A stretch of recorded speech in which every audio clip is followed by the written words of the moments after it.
Film Pemandi Jenazah diperankan oleh Agni Hakwa, yang harus rela meneruskan pekerjaan ibunya sebagai pemandi jenazah. Agni yang berperan sebagai Lela mengalami hal janggal dengan kematian ibunya dan kematian warga setempat. Kita masuk ke alur ceritanya, diawali dengan Lela dan ibunya, yang bernama Ibu Siti memandikan seorang jenazah perempuan, yang matanya sudah dipenuh belatung dan sekujur punggungnya dipenuhi dengan bekas luka cambukan. Punggungnya mbaknya kayak banyak bekas cambukan. Shh, rahasia almarhumah. Pagi hari, ada pemberitahuan dari musola undangan hajatan sunatan cucu Bu Ida. Semua warga terutama ibu-ibu, pada berkumpul di kediaman Bu Ida terutama teman-teman Bu Ida yang semuanya janda. Saya kan janda. Kita semua kan punya suami. Keramaian hajatan yang Bu Ida gelar, menyelipkan sedikit kegelisahan di wajah Bu Ida. Bu Siti dapat melihat kegelisahan itu. Selesai acara, Bu Siti dijemput oleh Lela dengan berjalan kaki. Di tengah perjalanan Lela dan Bu Siti ketemu Arif, adik Lela. Arif mendapatkan kerjaan dari Pak RT untuk memperbaiki kontrakan yang ditinggali Mbak Rika. Iya, kamu mau benerin kontrakan kan? Iya. Di rumah, saat salat maghrib, Ibu Siti mendengar suara berisik dari luar. Namun tak ada apa-apa saat Bu Siti memeriksanya. Kemudian Bu Siti melanjutkan salat, tiba-tiba ada satu sosok yang mengikuti gerakan dan bacaan salat Bu Siti. Saat salam terakhir, Bu Siti langsung dikejutkan dengan Lela. Lela hendak pamit untuk ikut kursus tata rias, tapi Bu Siti tak mengizinkan Lela pergi. Dengan perasaan marah, Lela menanggalkan tas dan jilbabnya. Lela bergegas ke dapur mencuci piring sambil mengutarakan isi hatinya. Tapi Bu Siti ingin Lela meneruskan profesinya sebagai pemandi jenazah. Tanpa sengaja Lela memecahkan piring dan Bu Siti melihat bingkisan makanan yang berubah warna dan busuk. Kemudian Bu Siti pergi dan berpesan, Tutup semua pintu lah. Jangan biarkan sembarang orang masuk.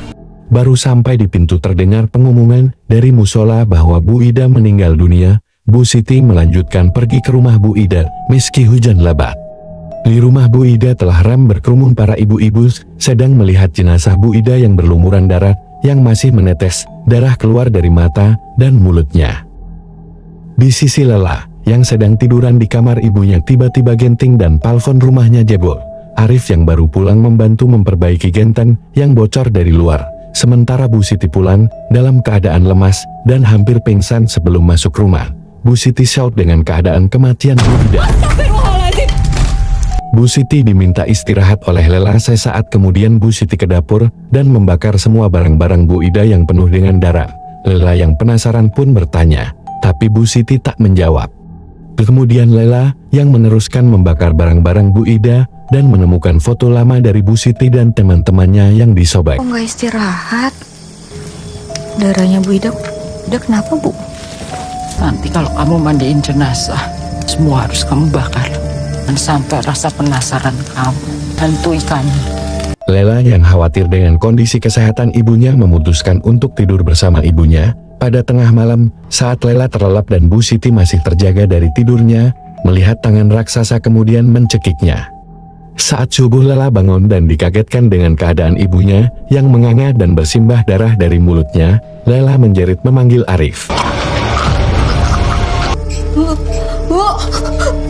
Kematian Bu Siti diumumkan oleh pengurus musala. Telah meninggal dunia Bu Siti Rodiah. Di rumah Lela juga didatengin polisi yang menanyakan perihal kematian yang terjadi di kampung itu. Lela memandikan jenazah ibunya seorang diri. Setelah mengambil wudhu, Lela membaca doa dan niat memandikan jenazah. Lela memulai dengan menyiramkan air ke wajah jenazah. Sesaat kemudian mata Bu Siti tiba-tiba terbuka. Ya Allah, ya Allah, ya Allah, ya Allah, yang bekas, Bu. Lela menutup mata Bu Siti, membersihkan matanya kemudian mulutnya. Lela menemukan kawat paku yang dirangkai berada di mulut Bu Siti. Itulah yang membuat Bu Siti muntah darah. Setelah pemakaman, Lela mencuci pakaian dan spray yang penuh darah bekas Bu Siti. Lela menemukan kawat paku di dalam bak cucian. Di musala diadakan tahlilan Bu Ida dan Bu Siti. Ibu-ibu rumpi menggosip tentang kemungkinan Bu Ida dan Bu Siti mati disantet karena matinya tak wajar. Saat tahlilan berlangsung, Lela melihat 3 makhluk gaib duduk di barisan ibu-ibu. Setelah selesai tahlilan Lela pulang, tapi di rumah terdapat orang sedang salat. Saat Lela mendekat sosok itu, hilang menjadi mukena. Saat Lela mengambil mukena itu, ia tanpa sengaja menginjak paku berkawat yang melukai kakinya. Sin berpindah ke Bu Ana, yang juga teman dekat Bu Ida dan Bu Siti. Saat di ruang tengah Bu Ana sedang mengobrol dengan Bimo yang merupakan anaknya, Bu Ana melihat sosok makhluk gaib di belakang pintu. Bu Ana memeriksa kamar tersebut, namun ia tak menemukan siapapun. Sesaat kemudian pintu lemari terbuka.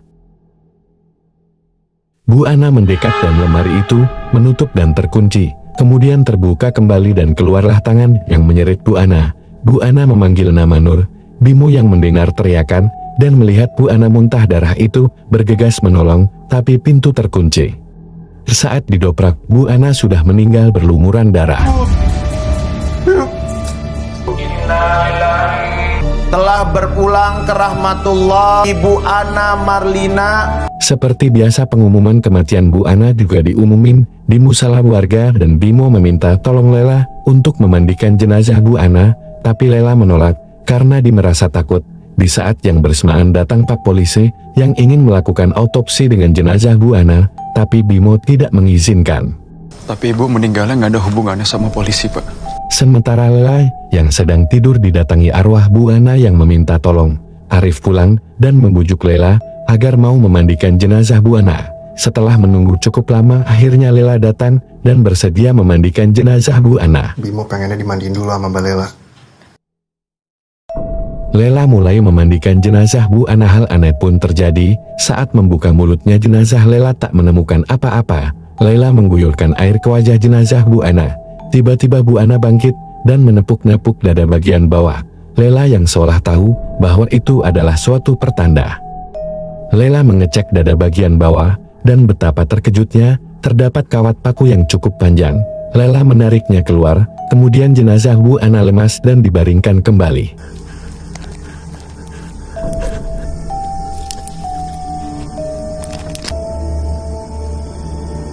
Namun mata Bu Ana tetap melet.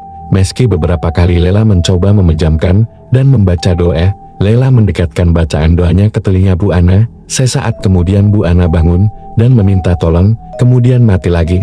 Akhirnya jenazah Bu Ana dimakamkan setelah selesai dimandikan. Tolong saya! Keesokan harinya, Lela membantu Bimo yang hendak pindah rumah untuk mencari pekerjaan selepas ibunya meninggal. Bimo bercerita, sebelum ibunya meninggal, ia memanggil nama Bu Nur. Kemudian Bimo memberitahu foto lama mereka waktu masih kecil saat bertamasya ke kebun raya. Di sana ada foto ibu-ibu, mereka termasuk Bu Nur. Mereka adalah teman dekat sedari dulu. Kemudian Lela mengambil foto itu tanpa sepengetahuan Bimo. Ibu manggil nama Bu Nur. Suruh ibu manggil nama Bu Nur. Kalau ini Bu Nur. Setelah selesai Lela pulang dan melihat kinting rumah Bimo ambles. Kemudian Lela bertemu si Ratu Gosip berjalan, membisikkan kecurigaannya kalau kematian ibunya, Bu Ida dan Bu Ana adalah karena disantet. Rasa penasaran Lela semakin menguat tentang kecurigaan kematian Bu Siti dan teman-temannya. Hingga malam harinya, Lela nekat membongkar kuburan Bu Ida untuk membuktikan kecurigaannya. Dan benar saja, saat Lela berhasil menggali dan membuka pocong Bu Ida, ia menemukan kawat paku di bagian paha sama persis yang ia temukan di jenazah Bu Ana.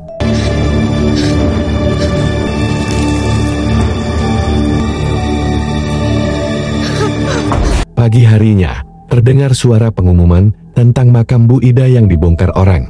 Rasa penasaran Lela semakin menjadi-jadi. Lela nekat masuki rumah almarhum Bu Ida yang tak berpenghuni.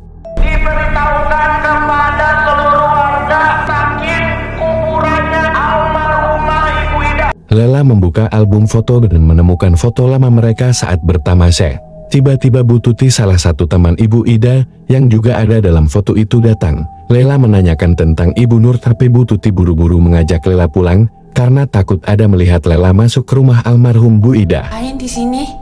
Lagi nyerita tentang Bu Nur. Tahu saya. Dia orang jahat. Dia ngerusak rumah tangga semua orang. Kita mesti pergi dari sini.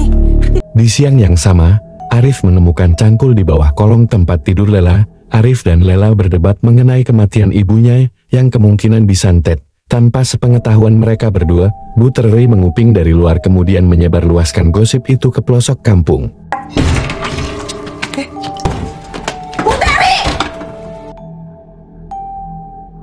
Malam hari Lela mendatangi Bu Terry. Lela menanyakan kenapa menyebarluaskan gosip itu, kemudian disela oleh seorang polisi yang sedang berhenti jajan di warung Bu Terry. Polisi itu melerai dan mengingatkan Lela agar tak ceroboh, apalagi membawa nama Bu Nur yang sudah meninggal. Bu Nur itu sudah meninggal. Dia janda anak satu, anaknya perempuan. Mungkin sekarang seumuran kamu.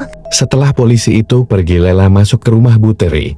Tapi Bu Terry kerasukan arwah Bu Nur. Ia mengatakan Bu Nur dituduh sebagai pelakor dan merebut suami teman-temannya, hingga mereka semua menjadi janda. Tolong saya, Lela. Mereka menuduh saya merebut suami mereka. Malam hari Lela bermimpi didatangi tangan raksasa dan membunuhnya.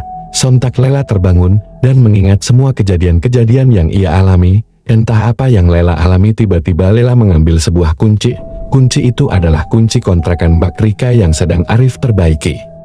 Lela masuk ke kontrakan Rika dan memeriksa kamar, lemari dan lainnya. Tanpa sengaja Lela menumpahkan gelas yang berisi air ke atas tikar. Saat Lela membereskan tumpahan air, Lela mendapati lantai keramik yang dapat dibuka.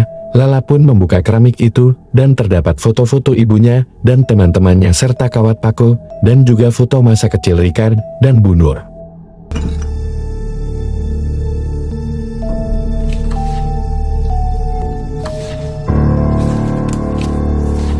Setelah mengetahui semua itu, Lela berlari menuju rumah Bu Terry. Di sisi lain tinggal tersisa Bu Tuti dari pertemanan mereka yang masih hidup.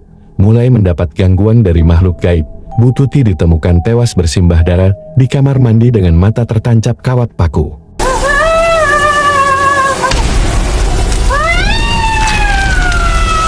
Kembali ke Lela yang pergi ke rumah Bu Terry. Lela mendapati Bu Terry kerasukan dan menceritakan bahwa Bu Nur menggoda para suami mereka. Sesaat kemudian Lela mendengar pengumuman meninggalnya Bu Tuti. Hal aneh terjadi lagi saat Lela hendak memandikan jenazah Bu Tuti dan mengambil paku yang menancap di matanya. Bu Tuti bangun dan mengeluarkan kawat paku dari mulutnya. Lela mencabut kawat paku itu. Kemudian Lela didatangi oleh arwah Bu Siti dan yang lainnya.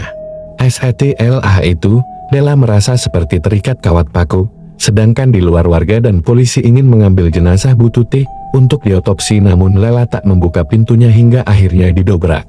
Polisi menanyakan apa yang Lela ketahui. Lela langsung menunjuk Rika yang saat itu berada di sana melayat. Lela mengatakan bahwa Rika anak Bu Nur pembunuh. Kamu tahu sesuatu? Saya tahu semuanya. Dia pelakunya. Anaknya Nur. Saat Lela hendak mengejar Rika yang kabur, tiba-tiba jenazah Bu Tuti terjatuh dan para pelayat pada kesurupan. Kesempatan itu digunakan Rika untuk kabur. Rika mengemasi semua pakaiannya. Belum sampai Rika pergi, warga sudah datang dan menggeruduk kontrakan Rika. Rika diseret keluar dan dihakimi secara massal. Hal itu membuat Rika mengingat masa di mana ibunya juga mendapatkan perlakuan yang biadab, dihakimi secara membabi buta oleh ibu-ibu warga setempat karena dianggap sebagai pelakor di hadapannya. Hingga ibunya meninggal. Meski Rika sudah tak berdaya, ibu-ibu itu tetap memukuli Rika. Lela yang melihat itu mendapat bisikan arwah ibunya untuk menghentikan semua itu. Hentikan, Lela. Lela berlari berusaha menghentikan namun tak digubris oleh warga. Lela ikut menjadi korban pemukulan warga. Arif yang melihat Lela dipukuli berusaha menolong, namun justru Arif menjadi korban amukan ibu-ibu itu.